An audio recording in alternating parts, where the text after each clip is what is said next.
नमस्कार। आज बात करते हैं शंघाई सहयोग संगठन यानी एससीओ की।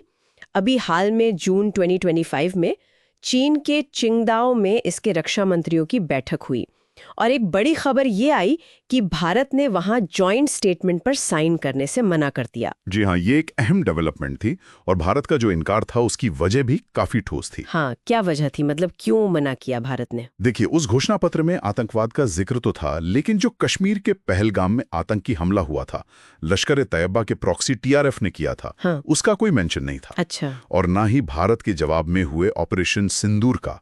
लेकिन दूसरी तरफ पाकिस्तान के बलूचिस्तान में जो जाफर एक्सप्रेस ट्रेन का अपहरण हुआ, उसका जिक्र डाल दिया गया था। ओहो, तो ये तो मतलब एक तरह से दोहरा मापदंड हुआ आतंकवाद पर। बिल्कुल। भारत ने इसे इसी तरह देखा कि आतंकवाद पर सिलेक्टिव अप्रोच नहीं चल सकती। खैर, इस घटना ने एससीओ को फिर से चर्चा में ला दिया है। तो आज इसी पर बात करते हैं कि ये एससीओ आखिर है क्या। हाँ बिल्कुल। ये संगठन बना कैसे और इसका मेन काम क्या है? जो हमारे सुनने वाले प्रतियोगी परीक्षाओं की तैयारी कर रहे हैं उनके लिए भी ये समझना जरूरी है। जरूर। तो एससीओ यानी शंघाई कोऑपरेशन ऑर्गेनाइजेशन, इसकी जड़ें जाती हैं 1996 तक। तब एक शंघाई 5 ग्रुप बना था। शंघाई 5 कौन कौन थे इसमें? इसमें थे चीन, रूस, कजाकिस्तान, किर्गिस्तान और ताजिकिस्तान। फिर 2001 में उज्बेकिस्तान भी शामिल हो गया और तब जाकर ये एससीओ बना। अच्छा, और इसका मकसद क्या था शुरू में? शुरू में मुख्य फोकस था आपसी सीमाओं पर भरोसा बढ़ाना, मिलिट्री टेंशन कम करना और थोड़ा बहुत क्षेत्रीय सुरक्षा और स्थिरता पर। ये एक परमानेंट इंटरगवर्नमेंटल ऑर्गेनाइजेशन है। और तब से तो ये काफी बढ़ गया है, सदस्य और भी जुड़े हैं। हाँ, काफी विस्तार हुआ है।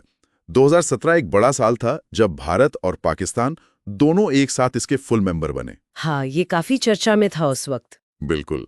फिर 2023 में ईरान शामिल हुआ और अभी हाल ही में 2024 में बेलारूस भी मेंबर बन गया। तो अब कुल मिलाकर 10 सदस्य देश हो गए। 10 सदस्य, ये तो काफी बड़ा ग्रुप हो गया। दुनिया की बड़ी आबादी और जीडीपी भी कवर करता होगा। जी हाँ, करीब दुनिया की 42% आबादी और लगभग 25% ग्लोबल जीडीपी इन देशों में है। इसके अलावा ऑब्जर्वर देश हैं, डायलॉग पार्टनर्स हैं, तो इसका दायरा काफी बड़ा है। और ये काम कैसे करता है? मतलब कोई हेड ऑफिस, कोई खास सिद्धांत? वो शंघाई स्पिरिट की बात होती है। हाँ, शंघाई स्पिरिट इनके गाइडिंग प्रिंसिपल्स हैं। मतलब आपसी भरोसा, आपसी फायदा, बराबरी, सलाह मशवरा, कल्चरल डाइवर्सिटी का सम्मान और मिलकर विकास करना। ठीक है। इसके मुख्य अंग हैं heads of state council, HSC, ये सबसे बड़ी बॉडी है, सालाना बैठक होती है।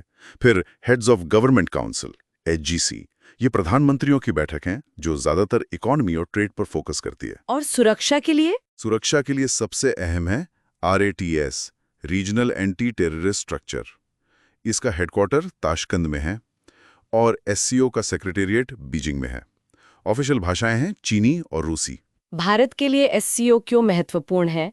हमें क्या फायदे हैं इसका सदस्य होने के? देखिए, भारत के लिए कई वजह हैं। पहला तो सुरक्षा। आरएटीएस का जिक्र किया मैंने, उसके जरिए काउंटर टेररिज्म पर सहयोग मिलता है, इंटेलिजेंस शेयरिंग होती है। भारत का तो आतंकवाद पर जीरो टॉलरेंस का स्टैंड है ही। हाँ। दूसरा, जियोपॉलिटिक्स। ये सेंट्रल एशिया से जुड़ने का एक बड़ा मंच है। हमारी कनेक्ट सेंट्रल एशिया पॉलिसी है। रूस, चीन जैसे बड़े पड़ोसियों के साथ बातचीत का एक फोरम है। अफगानिस्तान जैसे क्षेत्रीय मुद्दों पर भारत अपनी बात रख सकता है। और आर्थिक तौर पर सेंट्रल एशिया के बाजारों तक पहुंच? हाँ, पोटेंशियल तो है। मध्य एशिया में एनर्जी रिसोर्सेज हैं, मार्केट हैं, लेकिन सच कहूं तो सदस्य देशों के बीच आपसी व्यापार अभी उतना नहीं बढ़ा है जितनी उम्मीद थी। कनेक्टिविटी एक और अहम पहलू है। लेकिन कनेक्टिविटी में तो चीन का BRI वाला पेंच भी है ना, बेल्ट एंड रोड इनिशिएटिव। बिल्कुल सही कहा आपने। ये एक बड़ी चुनौती है। चीन का BRI प्रोजेक्ट बहुत बड़ा है, लेकिन भारत इसका विरोध करता है क्योंकि उसका एक हिस्सा सीपेक, पाकिस्तान अधिकृत कश्मीर से होकर गुजरता है। भारत इसे अपनी संप्रभुता का उल्लंघन मानता है। बाकी ज्यादातर एससीओ सदस्य BRI का समर्थन करते हैं। तो ये मतभेद भी है संगठन के अंदर। अच्छा, कूटनीतिक तौर पर भी ये मंच भारत के लिए जरूरी है? हाँ बिल्कुल, ये एक महत्वपूर्ण मल्टीलैटरल प्लेटफॉर्म है और 2023 में तो भारत ने इसकी अध्यक्षता भी की थी। थीम था सिक्योर। इसमें सुरक्षा, आर्थिक विकास, कनेक्टिविटी, एकता, संप्रभुता का सम्मान और पर्यावरण संरक्षण शामिल था।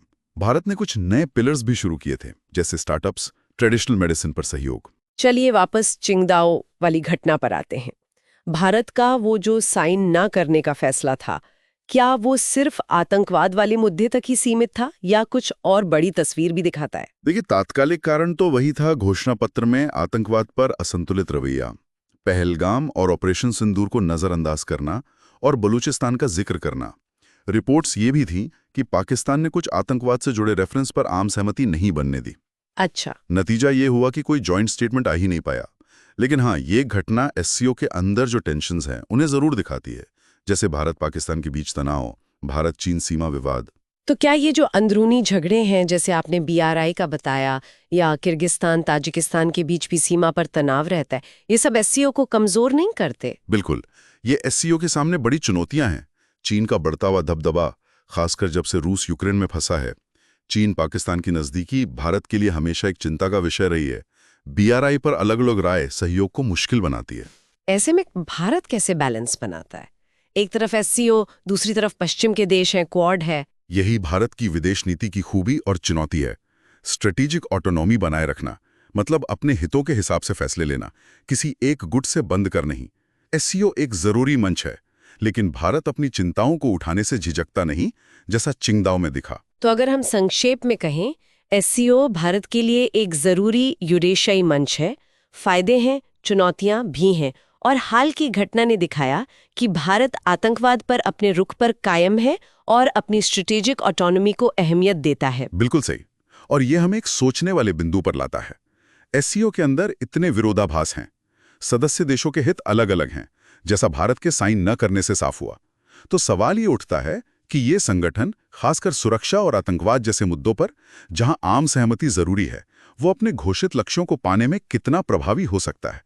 ये एक क्रिटिकल एनालिसिस का पॉइंट है, खासकर उन लोगों के लिए जो अंतर्राष्ट्रीय संबंधों को गहराई से समझना चाहते हैं।